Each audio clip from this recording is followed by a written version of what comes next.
بسم اللہ الرحمن الرحیم. یا سیداہ یا ربا یا ذا الجلال والاکرام یا ذا العرش الذی لا ینام و یا ذا العز الذی لا یرام یا قاضی الامور یا شافی الصدور اجعل لی من امری فرجا و مخرجا وقذف رجاءک فی قلبی حتی لا ارجو احدا سواک علیک سیدی توکلت وإلیک مولاي انبت وإلیک المصیر اسألک یا الہ الآلہہ ویا جبار الجبابر ویا کبیر الاکابر الذی من توکل علیک کفاہ وکان حسبہ وبالغ امرہ علیک توکلت فاکفنی وإلیک انبت فارحمنی وإلیک المصیر فاغفر لی ولا تسود وجهي يوم تسود وجوه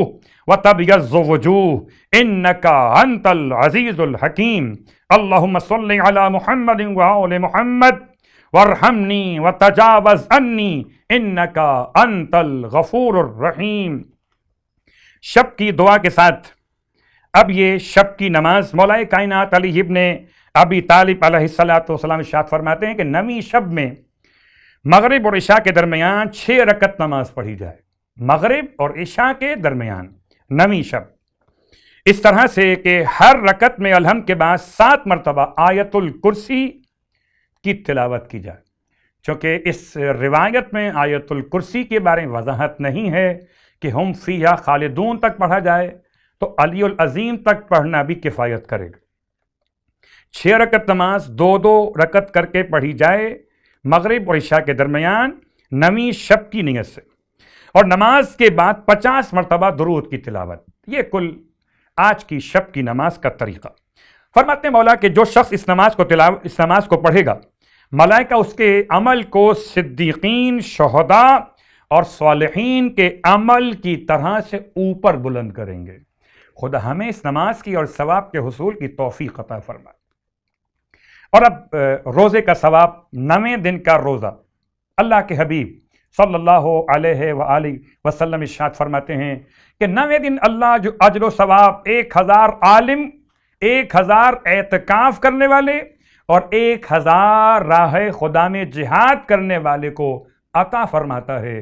وہ تمام ثواب 9ویں دن کے روزے کی برکت سے تمہیں عطا کرے گا. اور جب ثواب سن لیا تو کیفیت اور بہترین ہو گئی. آئیے پھر روزے کے دعا بھی تلاوت کریں. 9ویں دن کے روزے کی دعا، یعنی کہ 9ویں دن کے لیے تلاوت کی جانے والی یہ دعا. بسم اللہ الرحمن الرحیم.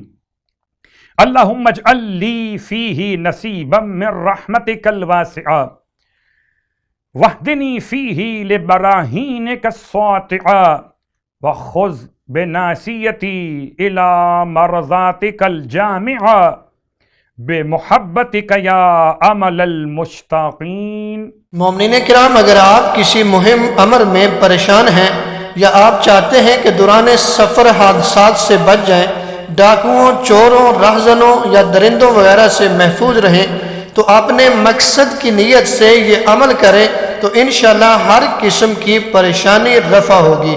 علماء نے لکھا اگر کوئی شخص کسی مہم امر میں پریشان ہو یا دوران سفر حوادثات، ڈاکوؤں، چوروں، رہزنوں، درندوں وغیرہ سے محفوظ رہنا چاہتا ہے تو اپنے مقصد کی نیت سے سورہ الحمد پڑھنا شروع کریں. آیت ایاک نعبد و ایاک نستعین کو 100 مرتبہ تکرار کر کے سورہ مکمل کریں. انشاءاللہ ہر قسم کی پریشانی رفع ہوگی. یعنی جس پریشانی کے لیے یہ عمل آپ کرنا چاہتے ہیں اس کو ذہن میں رکھیں. آپ بسم اللہ پڑھ کے الحمد پڑھنا شروع کریں، یعنی بسم اللہ الرحمن الرحیم الحمدللہ رب العالمین الرحمن الرحیم مالک یوم الدین. اب یہ جو آگے آیت ہے ایاک نعبد و ایاک نستعین، اس کو 100 مرتبہ پڑھیں. 100 مرتبہ پڑھنے کے بعد آپ اس سورہ کو مکمل کریں. انشاءاللہ ہر قسم کی پریشانی دور ہو جائے گی.